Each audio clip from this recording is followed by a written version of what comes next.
Hello outdoor enthusiasts, Backcountry Bombshell here. This is the first in my Sleeping Bag 101 series where I'm going to explain all the different things that you need to know to effectively purchase a sleeping bag. The first topic I'm going to cover is temperature ratings because I think it's probably the most important one. Nothing sucks more than being out in the backcountry freezing but cold, far away from home and warmth, and it also really sucks to be sweating buckets in your bag.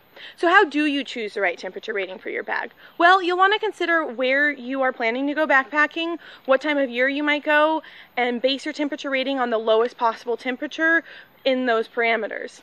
So a general good rule of thumb is that a summer bag should be about 30 degrees, a three-season bag, so spring, summer, fall, is going to be about 15, but that really depends on where you are.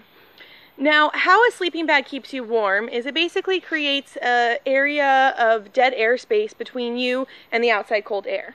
So essentially, you're sleeping inside of the bag, cold air's out here, and the sleeping bag has a fill, either down or synthetic, which creates loft and traps your body heat. How much loft the bag has determines the temperature rating of the sleeping bag. Now, all sleeping bag companies are going to give some kind of rating, which is a general guideline to how warm it should keep you. Most large sleeping bag companies now use the EN standard, which is a European standard, and this really makes it a lot easier to buy a bag.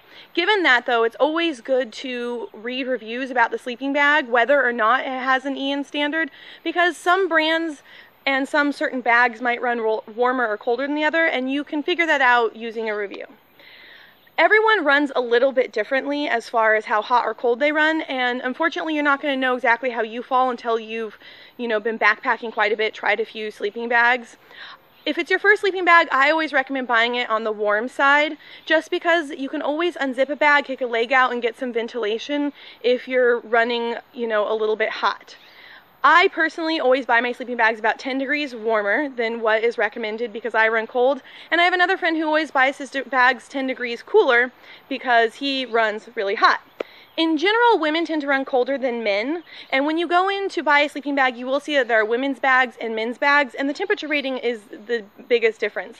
If you are a woman purchasing a man's bag, you're going to want to buy a bag that's about 10 to 15 degrees warmer than what you're aiming for. So if you're looking for a 15-degree bag, you should be buying a men's 5 or 0-degree bag. And the reverse is true if you're a man. If you want to buy a woman's bag, that's totally fine, but you might want to buy one that's 10 to 15 degrees cooler than what you're aiming for. Now, how the EN standard works is they basically take a thermal mannequin, put it inside the sleeping bag, and then subject it to various temperatures to see how well it handles. And there are 4 different zones that you will see when you're looking at a bag with the EN standard. The first zone is the upper limit, and this is the temperature at which an average man who is 25 years old, 5'8", and 160 pounds can sleep in the bag without excessive perspiration. Then there's the comfort limit, which is the average woman who is 25 years old, 5'3", and 132 pounds, and this is a temperature at which she can sleep comfortably for 8 hours throughout the night without getting too hot or too cold. Then there's the lower limit. This is the temperature at which the average man can sleep curled up in a balled up position for about 8 hours, and this might not be the most comfortable sleep. You'll feel a little bit cold. I've definitely had nights like that, but you are going to get some sleep. Then there's the extreme limit, which is the temperature at which the average woman can sleep for about 6 hours, or maybe not sleep at all, but she can stay inside the bag without risk of hypothermia or death.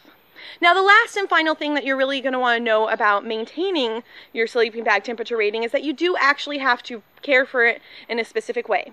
You never want to store your sleeping bag fully compressed. And the reason for this is that the fill, which is creating the loft, will start to remember its compressed shape better than the fully lofted shape. And when you take it out of the bag after being compressed for such a long time, then it won't fully loft and it will lose a lot of its temperature rating value.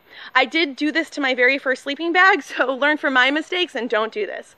The other thing that you're going to want to do is make sure you wash it properly. And proper washing and drying differs a little bit between down and synthetic. With both down and synthetic, you're always going to want to use a technical wash for either down or synthetic. These technical washes are really important to use because they are designed to strip off all the dirt and body oils that will collect in the fill without leaving any sediment on the fill itself.